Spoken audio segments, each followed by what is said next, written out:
quais as consequências da raiva no ambiente de trabalho?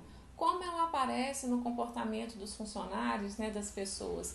E quais os problemas que isso pode acarretar para o grupo, né, em geral? Bem, alguns ambientes de trabalho, gente, são iniciadores de estresse, né, e raiva, porque muitas vezes, né, o funcionário ele não é respeitado ou valorizado, ou até pode ser sim respeitado ou valorizado, mas na sua percepção ele não se sente como tal.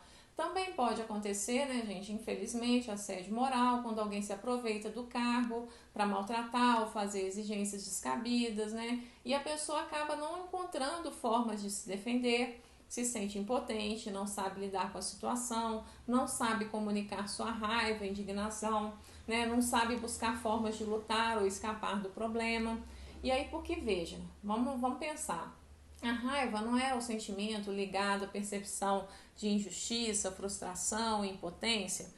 Muitas vezes a pessoa não pode revidar ou sente que não pode reclamar por medo de perder o emprego ou por se sentir sem alternativa. Então eu não posso perder esse emprego, não adianta reclamar, não há nada que eu possa fazer. E com isso, muitos podem adoecer ou ter muitos prejuízos na vida pessoal, né, por acabar engolindo essa raiva no ambiente de trabalho e extravasando essa raiva fora desse ambiente, em casa, no trânsito, etc.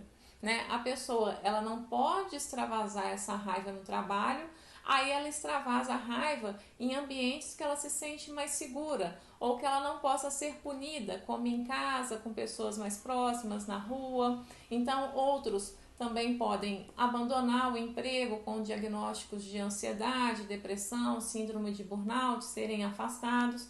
Mas assim, gente, é muito claro que eu quero que fique muito claro que eu não estou afirmando, né, que o trabalho é a fonte desencadeadora da raiva ou do transtorno que a pessoa possa apresentar, viu, gente? Mas isso pode acontecer, pode ter o quê? Correlação.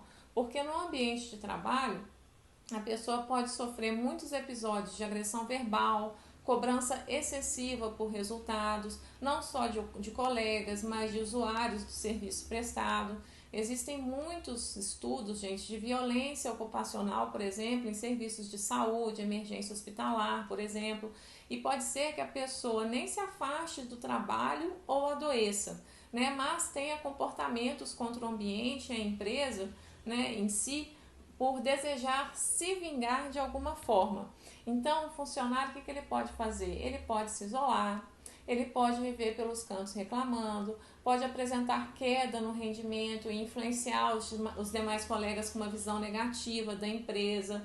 Então, é aquele funcionário que pode ser mais agressivo verbalmente, que é insubordinado, que usa mal os equipamentos da empresa e pode até furtar alguns objetos, como que realizando o seu desejo de vingança. Então, episódios de muita raiva no trabalho que não é expressada de forma saudável, construtiva, né, leva a pessoa a ficar estressada, colérica constantemente.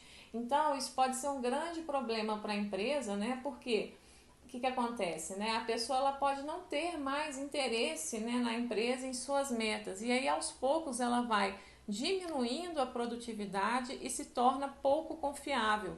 No livro que eu usei como referência, né, para fazer esse estudo sobre a raiva, tem um exemplo de uma situação de raiva no ambiente de trabalho, que causou vários problemas aos colegas e para a empresa também, e claro, para a pessoa.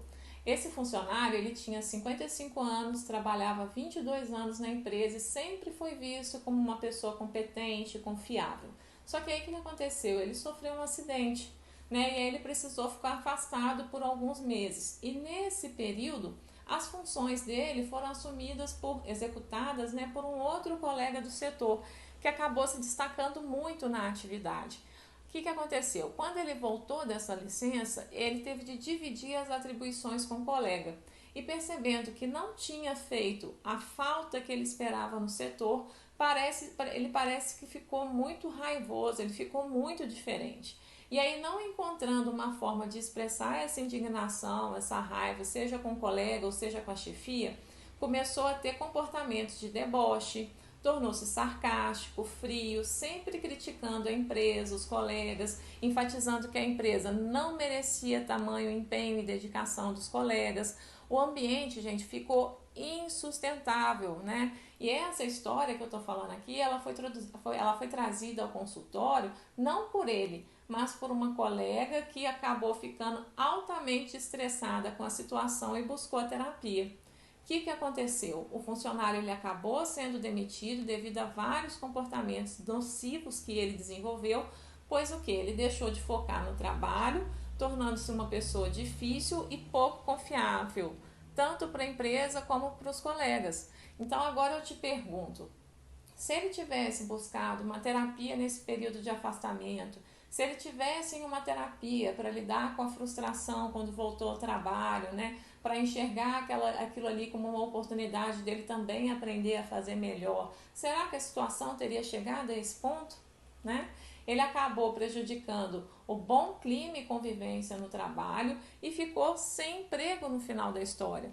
A questão é que a pessoa perdeu o emprego e ainda ficou com uma imagem muito ruim para os colegas, né? Então, por mais que essa pessoa fosse competente e você gostasse dela, você indicaria ela para uma vaga?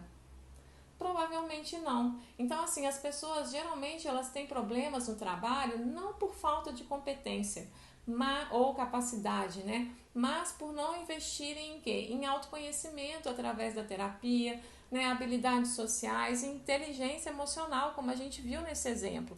São os prejuízos causados a si mesmo e aos outros por conta do quê? Da raiva mal administrada. É preciso que a pessoa se conscientize da contribuição que ela própria pode estar dando para o sofrimento.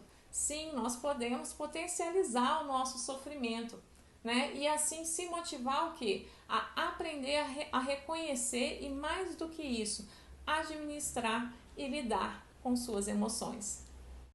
Eu espero que esse vídeo tenha te ajudado, que tenha sido terapêutico para você, que você tenha tido vários insights, tá? Porque a gente só pode mudar algo que não está bom na nossa vida quando a gente reconhece que existe um problema.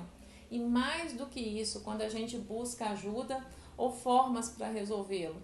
Então, se você tem alguma dúvida ou simplesmente gostou, comenta, curte o vídeo para que ele possa chegar a mais pessoas. Um abraço e até mais!